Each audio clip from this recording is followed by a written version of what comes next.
ഉണ്ണികൃഷ്ണൻ വേറെ Sukumari KBC actress എന്ന് പറഞ്ഞാൽ അവരെ റീപ്ലേസ് ചെയ്യാൻ.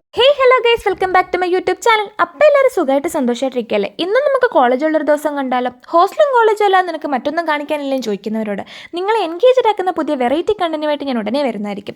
അപ്പോൾ രാവിലെ ഫിലിം സ്റ്റഡീസ് പഠിപ്പിക്കാൻ വേണ്ടി നന്ദു സാർ എത്തിയിട്ടുണ്ട്. വിഷ്വൽ മീഡിയയിൽ വർക്ക് ചെയ്തുകൊണ്ടാണോ അതോ ഫിലിം സ്റ്റോണിൽ ഇഷ്ടം കൊണ്ടാണോ എന്നറിയത്തില്ല. ഫിലിം സ്റ്റഡീസ് നന്ദു സാർ സൂപ്പറായിട്ടാണ് പഠിപ്പിക്കുന്നത്. ഓരോ മൊഡ്യൂളിലെ ഓരോ ടോപ്പിക്സ് പഠിപ്പിക്കുമ്പോഴും അതുമായിട്ട് റിലേറ്റ് ചെയ്ത ഏതെങ്കിലും മൂവിയോ ഷോർട്ട് ഫിലിമോ കാണിക്കാൻ പുള്ളി മറക്കാറില്ല. അതുകൊണ്ട് തന്നെ എക്സാമിൻ്റെ ടൈമിൽ തിയറി മറന്നാലും ഈ കാണിച്ച വിഷ്വൽസ് ഒന്നും ഞങ്ങളുടെ മനസ്സിൽ നിന്ന് പോകാൻ പോകുന്നില്ല. പണ്ടൊക്കെ സിനിമ കാണുമ്പോൾ അതിൽ ആക്ടേഴ്സിൻ്റെ അഭിനയോ കഥയുടെ പ്ലോട്ട് മാത്രം ശ്രദ്ധിച്ചുകൊണ്ടിരുന്ന ഞങ്ങൾ ഇപ്പോൾ സിനിമ കാണുമ്പോൾ അതിൽ മൈന്യൂട്ട് ഡീറ്റെയിൽസ് വരെ ശ്രദ്ധിക്കാൻ തുടങ്ങി. ക്യാമറ എങ്ങനെയായിരിക്കും വെച്ചിട്ടുണ്ടാവുക, ആ ലൈറ്റിംഗ് എങ്ങനെയായിരിക്കും എന്ന് വേണ്ട, ആ സീൻ നിർമ്മിക്കാനെടുത്ത പൈസനെ പറ്റി വരെ ഞങ്ങൾ ചിന്തിച്ചു തുടങ്ങി. ഉച്ചയ്ക്ക് ഫുഡ് കഴിച്ചാൽ പിന്നെ തണുത്തതോ മധുരമുള്ളത് എന്തെങ്കിലും കഴിക്കണമെന്ന് ഇപ്പോൾ നിർബന്ധമായിട്ടുണ്ട്. ഹൃദയനും കൂട്ടി അടുത്തുള്ള കടയിൽ പോയി കുറച്ച് മധുരമുള്ള സാധനങ്ങളൊക്കെ വാങ്ങിച്ച് അതപ്പം തന്നെ അകത്താക്കി. അപ്പം ഇന്നത്തേന് ഇത്രയേ ഉള്ളൂ. ഇനി നാളെ കാണാം. ബൈ.